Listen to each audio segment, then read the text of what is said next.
Masa keemasan pemerintahan 1661–1685. Pemerintahan Louis XIV dikenal sebagai era absolutisme, di mana raja memiliki kekuasaan mutlak. Ia melakukan banyak reformasi dan pembangunan. Pertama, pembangunan Istana Versailles 1606. 1682. Louis XIV mengubah sebuah pondok berburu kecil di Versailles menjadi istana paling megah di Eropa. Istana ini menjadi simbol kekuasaannya dan tempat tinggal resmi raja, serta bangsawan yang ingin tetap dekat dengannya. Dengan mengundang bangsawan ke istana, ia dapat mengawasi mereka dan mengurangi ancaman pemberontakan. Kedua, militer dan perang. Louis XIV memperkuat angkatan bersenjata Prancis dan sering terlibat dalam perang, seperti Perang Devolusi 1606, 1660, melawan Spanyol, Perang Prancis-Belanda 1607, 1678,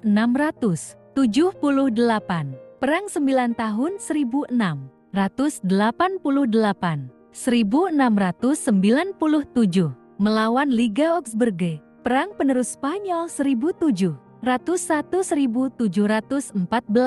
Perang-perang ini memperluas wilayah Prancis tetapi juga membebani ekonomi negara. Ketiga, reformasi administrasi dan ekonomi. Ia menunjuk Jean-Baptiste Colbert sebagai Menteri Keuangan yang meningkatkan produksi industri dan perdagangan. Prancis melalui kebijakan merkantilisme, pajak diperbaiki, tetapi beban tetap berat bagi rakyat kecil. Keempat, penindasan terhadap Protestan. Louis XIV mencabut Edik Nantes pada tahun 1685 yang menyebabkan penganiayaan terhadap kaum Huguenot Protestan Prancis. Banyak dari mereka melarikan diri ke negara lain, melemahkan ekonomi Prancis. Tahun-tahun terakhir 1685–1715,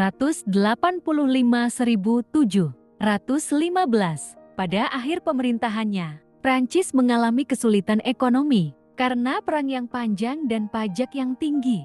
Kekeringan, kelaparan, dan wabah penyakit menambah penderitaan rakyat. Pada tanggal 1 September tahun 1715, setelah 72 tahun di atas tahta, masa pemerintahan terlama dalam sejarah Eropa, Louis XIV meninggal karena gangren di Istana Versailles. Ia digantikan oleh cicitnya, Louis XV, karena putra dan cucunya telah meninggal sebelum dirinya. Warisan Louis XIV meninggalkan Prancis sebagai negara dengan budaya, seni, dan militer yang kuat. Gaya kepemimpinannya yang absolut